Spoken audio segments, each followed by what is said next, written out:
Very good morning dear aspirants, BYJU'S government exams prep channel में आपका स्वागत है। Welcome to the lecture on this day in history. इस video में हम चर्चा करेंगे उन सारे महत्वपूर्ण घटनाओं को जो आज के दिन यानी कि 11 अप्रैल को घटित हुई थी।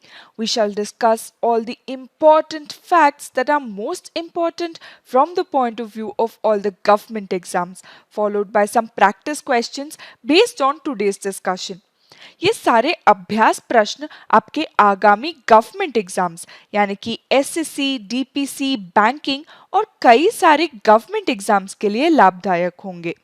डिस्कशन ध्यान से सुनिएगा और डिस्कशन के अंत में दिए गए सारे अभ्यास प्रश्नों के सही जवाब देने का प्रयास भी करिएगा।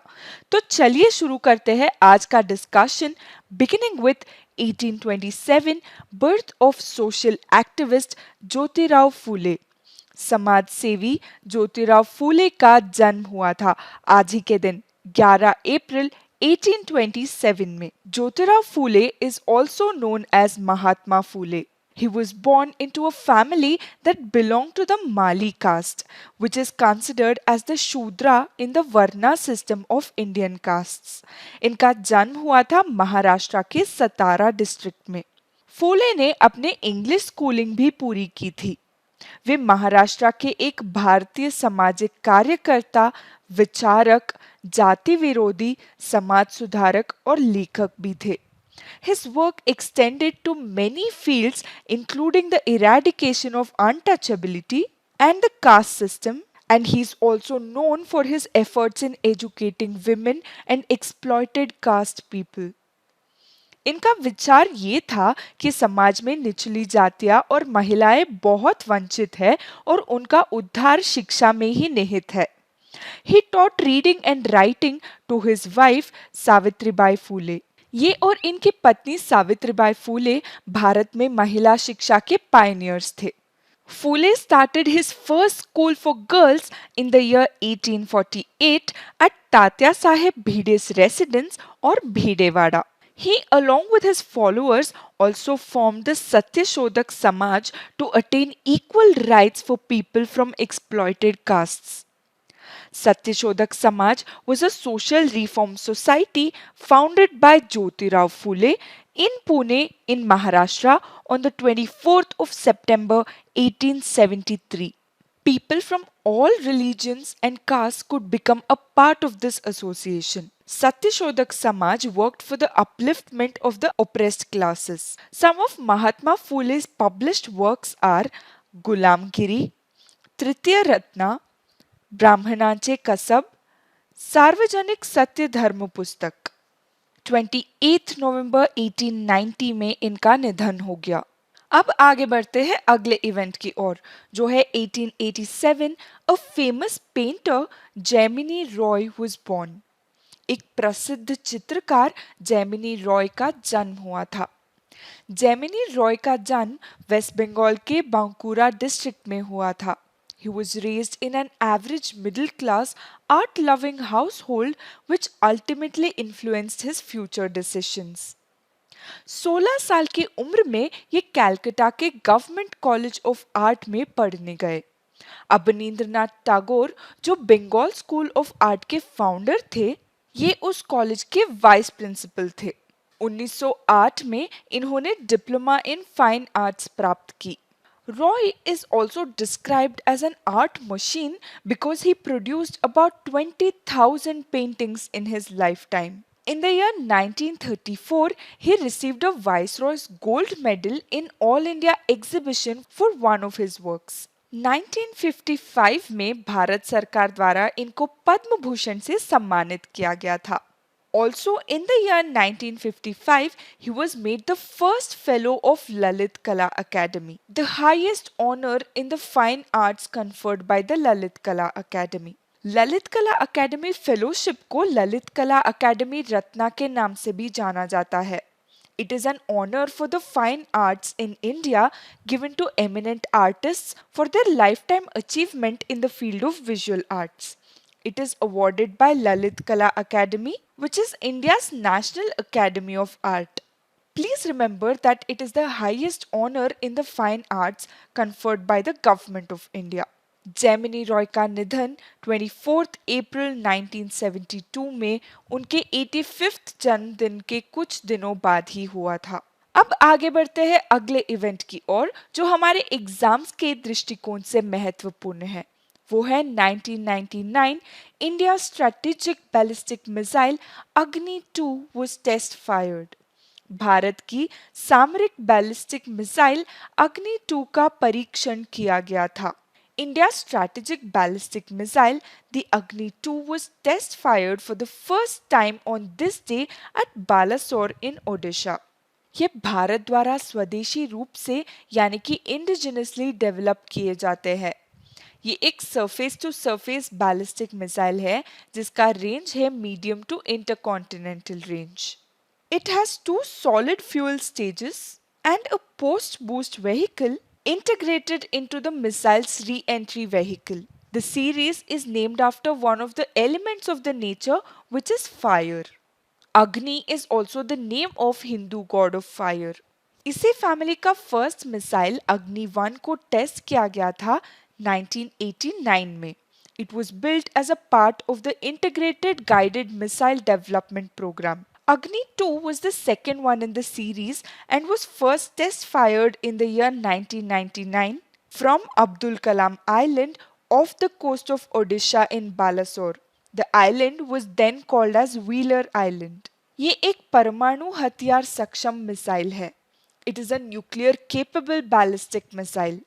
It has the capacity to reach the whole of Pakistan and most parts of South and Southeast China.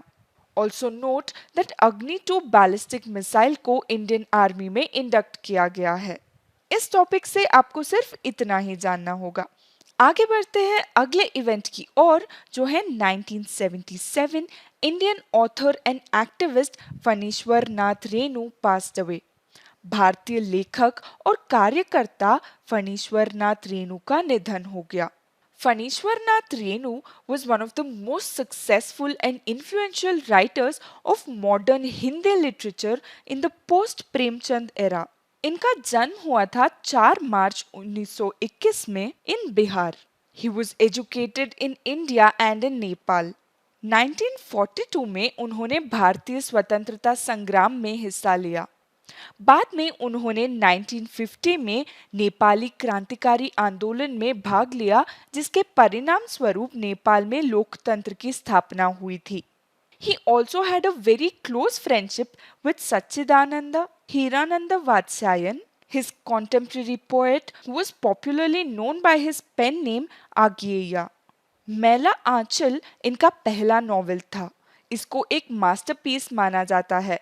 This is also regarded as the most significant Hindi novel.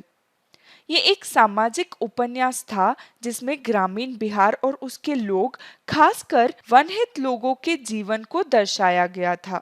साल 1970 में इनको पद्मश्री से सम्मानित किया गया था। But he returned the Padma Shri in protest of proclamation of internal emergency. इनके द्वारा लिखे गए फेमस नॉवेल्स की बात की जाए तो मैला आंचल, परती परिकथा, इस जल प्रलय में, कितने चौराहे are his famous novels. Phanishwarnath Renu is best known for promoting the voice of contemporary rural India through the genre of Anchalik Upanyas, which means regional stories. आज ही के दिन 1977 में इनका निधन हुआ था। आगे बढ़ते हैं अगले इवेंट की ओर जो है वर्ल्ड पार्किंसंस डिसीज डे यानी कि विश्व पार्किंसंस रोग दिवस। World Parkinson's Disease Day is observed on the 11th of April every year across the world. Its main objective is to create more awareness and greater understanding of this dreadful disease. विश्व Parkinson's रोग दिवस James Parkinson के जन्मदिन पर मनाया जाता है। James Parkinson एक न्यूरोलॉजिस्ट, जियोलॉजिस्ट, साइंटिस्ट और एक्टिविस्ट भी थे। He was born on the 11th of April 1755 in London. 1817 में जेम्स पार्किंसन ने an essay on the shaking policy publish किया था। अब पार्किंसंस डिसीज के बारे में कुछ फैक्ट्स जान लेते हैं। पार्किंसन रोग एक प्रोग्रेसिव नर्वस सिस्टम डिसऑर्डर है जो मूवमेंट को प्रभावित करता है। This disorder also commonly causes stiffness or slowing of movement.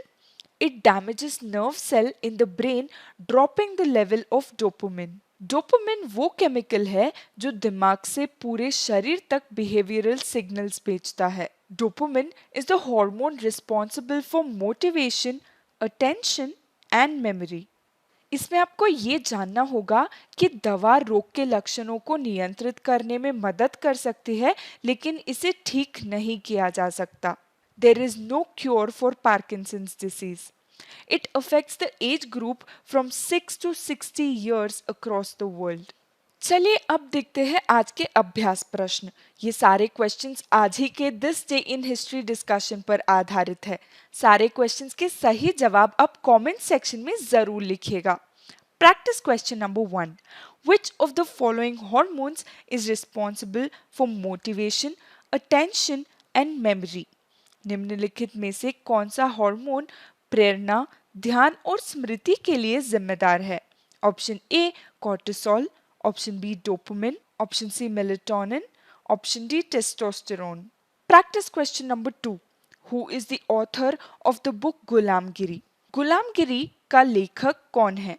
Option A Mahatma Gandhi, option B Mahatma Phule, option C Raja Ram Mohan Roy या ऑप्शन डी दयानंद सरस्वती।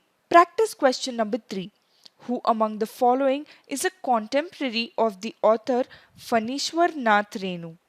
निम्नलिखित में से कौन लेखक फणीश्वर नाथ रेणु के समकालीन है? Option A Sachchidanand Hiranand Vatsyayan, option B Geet Chaturvedi, option C Bharatendu Harishchandra या option D Amir Khusro. Practice question number 4। When was Satyashodhak Samaj founded? Satyashodhak Samaj की स्थापना कब हुई? Option A 1873, option B 1818, option C 1869 या option D 1902। Practice question number 5. Who was the first person to be honored as the fellow of Lalit कला academy? Lalit कला academy के fellow के रूप में सम्मानित होने वाला पहला व्यक्ति कौन था? Option A Nandalal Bose, option B Akbar Padamsee, option C Jamini Roy या option D Vinayak Pandurang Karmarkar. With this question we've come to the end of today's discussion. मैं उम्मीद करती हूँ कि इस डिस्कशन से आपको वैल्यूबल इंफॉर्मेशन मिला हो। If you do like this session, इस वीडियो को लाइक करें और अपने फेलो एस्पिरेंट्स के साथ शेयर करें। कल फिर से मुलाकात होगी with more important facts for your government exam preparations. Thank you for watching.